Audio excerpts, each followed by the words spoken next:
আসসালামু আলাইকুম ফ্রেন্ডস। জায়গাটি কেউ চিনতে পারছেন? কোন জায়গাটা হতে পারে? যে জায়গায় একসময় ভাসমান দোকান, ফুড কোর্ট, এদের জ্বালায় হাঁটা যাচ্ছিল না, সেই জায়গাটা এখন পরিষ্কার হয়ে গেছে। অপর সাইডে এই যে শিশু পার্কটি,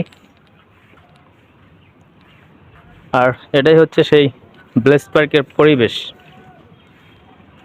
দেখুন কি সুন্দর, শুনশান নীরব হয়ে গেছে।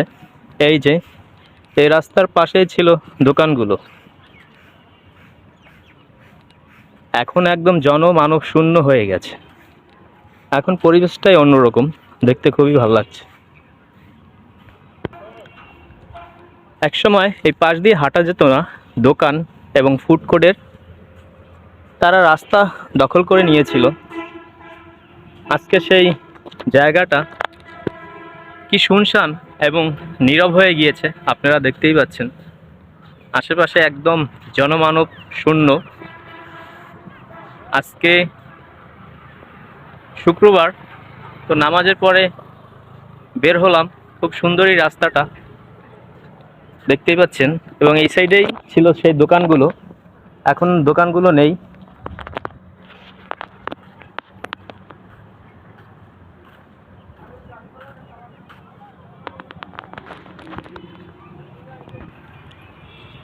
এখনকার পরিবেশটা কেমন লাগছে আপনাদের? দেখুন, এটা হচ্ছে আমাদের সবার পরিচিত বরিশাল ব্লেস পার্ক, একদম জনমানব শূন্য। আমার কাছে অন্য ব্লেস পার্ক মনে হচ্ছে না এটা আমাদের সেই বরিশাল বা ব্লেস পার্ক, যেখানে মানুষ কানায় কানায় পূর্ণ ছিল। আজকে মানুষই নেই, পুরা বলতে গেলে মাঠ ফাঁকা। দেখতেই পাচ্ছেন কি অবস্থা।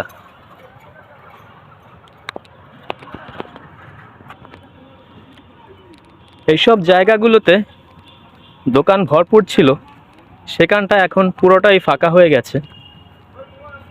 দেখতেই পাচ্ছেন এই সেই রাস্তা, যে রাস্তার পাশে মানুষের মুখরোচক এবং সুস্বাদু খাবারগুলো পাওয়া যেত। তা আমার মতে এইসব খাবারগুলোর দোকান একটা সাইড করে রাখলে মানুষের জন্য ভালো হয়, কারণ মানুষ একটু ঘুরতে আসে, পরিবেশ দেখতে আসে। কিন্তু এই দোকান এবং মানুষের হাঁটা চলার ক্ষেত্রে এখান থেকে বিশেষ দিনে কোনো রকমই যাওয়া যায় না আর কি। যেমন থাকে গাড়ির জ্যাম, তেমন মানুষের জ্যাম। আর এখন দেখেন রাস্তাটা কি নীরব হয়ে আছে।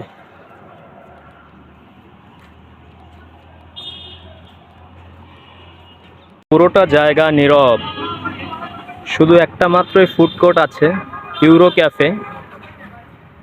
আর এছাড়া কোথাও কোনো ফুড কোর্টের দোকান নেই। যেখানে হাজার হাজার ফুড কোর্টের দোকান ছিল, সেই জায়গাটা এখন নীরব হয়ে আছে। দেখতেই পাচ্ছেন আজকে শুক্রবার, বিকেল টাইম, হয়তো সন্ধ্যার পরে মানুষ হবে। এখন একদমই ফাঁকা বরিশাল ব্লেস পার্ক। আসলে এই পরিবেশটা দেখতে খুবই সুন্দর লাগতেছে, কোনো মানুষজন নেই, পুরোটাই নীরব। তবে কিছুক্ষণ পরে হয়তো মানুষজন কানায় কানায় পূর্ণ হয়ে যাবে, যেহেতু আজকে শুক্রবার, পুরোটাই ফাঁকা।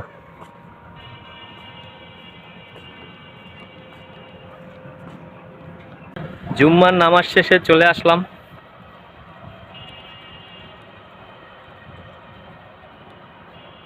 আপনাদের কেমন লাগছে কমেন্টস করে জানাবেন।